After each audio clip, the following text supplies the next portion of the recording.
उत्तर प्रदेश के एक छोटे से कस्बे में रहने वाला आदित्य नाम का एक लड़का था। उसके पिता सब्जी बेचकर परिवार चलाते थे। रोज सुबह 4 बजे वह पिता के साथ मंडी जाता, थैले उठाता और गली गली सब्जियां बेचने में मदद करता।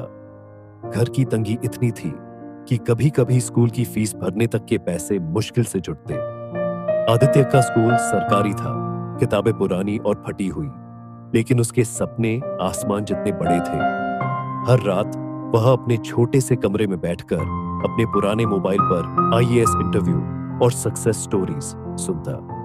उसकी आंखों में सिर्फ एक ख्वाब था, बड़ा अफसर बनना और अपने परिवार की तकदीर बदलना। आदित्य का दिन मंडी से शुरू होता और थकावट के साथ खत्म होता। उसके दोस्त कहते, अरे तू सब्जी वाले का बेटा है, तू क्या बड़ा बनेगा, पढ़ाई छोड़, दुकान संभाल। लेकिन आदित्य चुपचाप किताबें पढ़ता रहता। उसके लिए पढ़ाई सिर्फ ज्ञान नहीं, बल्कि जिंदगी बदलने का हथियार थी। एक दिन कस्बे के स्कूल में जिला स्तर की क्विज प्रतियोगिता हुई। आदित्य ने इसमें भाग लिया और बिना किसी गाइडेंस के पहला स्थान हासिल किया। मुख्य अतिथि, जो शहर से आए एक प्रोफेसर थे, ने कहा, बेटा तेरे पास आग है, मेहनत कर, दुनिया बदल जाएगी। यही शब्द आदित्य के दिल में गूंजते रहे, लेकिन राह आसान नहीं थी। पिता बीमार पड़ गए और सब्जी बेचने की जिम्मेदारी आदित्य पर आ गई। पड़ोस वाले कहते, अब पढ़ाई का सपना छोड़, घर चलाना ज्यादा जरूरी है। कभी कभी वह भी सोचता, क्या सच में मैं यह सब कर पाऊंगा?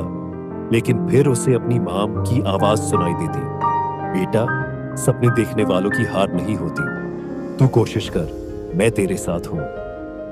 कस्बे में आए वही प्रोफेसर जिनसे वह क्विज में मिला था, अब आदित्य के गुरु बन गए। वह हर हफ्ते उसे पढ़ने के लिए किताबें और अखबार देते। उन्होंने आदित्य से कहा, बड़े सपने देखने वालों को बड़ा संघर्ष करना पड़ता है, याद रख, तू रुकना मत। आदित्य ने तय किया कि वह सुबह सब्जी बेचेगा और रात को पढ़ाई करेगा। मंडी से लौटकर वह थकान भुलाकर देर रात तक पढ़ता। कस्बे की बिजली अक्सर चली जाती, तो वह टॉर्च और मोमबत्ती की रोशनी में पढ़ाई करता। उसके पास किताबें खरीदने के पैसे नहीं थे।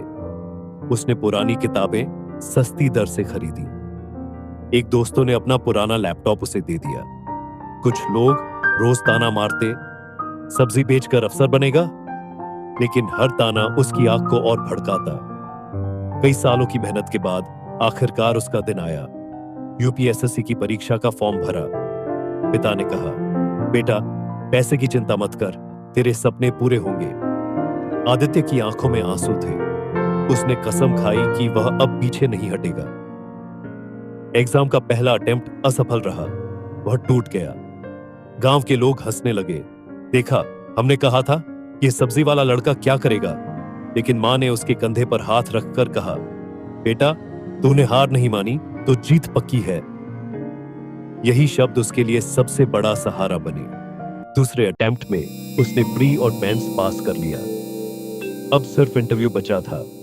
इंटरव्यू में जब उससे पूछा गया, तुम्हें आईएएस क्यों बनना है, तो उसने आंखों में चमक के साथ कहा, क्योंकि मैं चाहता हूं कि कोई और बच्चा अपने सपनों को गरीबी के कारण कुचलते हुए न देखे। कुछ महीनों बाद रिजल्ट आया। आदित्य का नाम टॉप लिस्ट में था। पूरा कस्बा हतप्रभ था। जो लोग कभी उसका मजाक उड़ाते थे, वही लोग तालियां बजा रहे थे। अब वह वही सब्जी बेचने वाले का बेटा नहीं था। अब वह आदित्य वर्मा आईएएस ऑफिसर था। उसकी पहचान उसकी मेहनत और संघर्ष से बनी थी।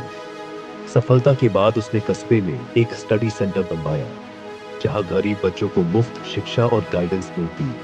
वह बच्चों से हमेशा यही कहता, छोटे शहर का होना कोई कमजोरी नहीं, असली ताकत है तुम्हारे सपनों की उड़ान।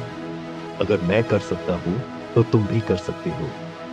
यह कहानी हमें यही सिखाती है कि सपनों का आकार नहीं, मेहनत की ताकत मायने रखती है।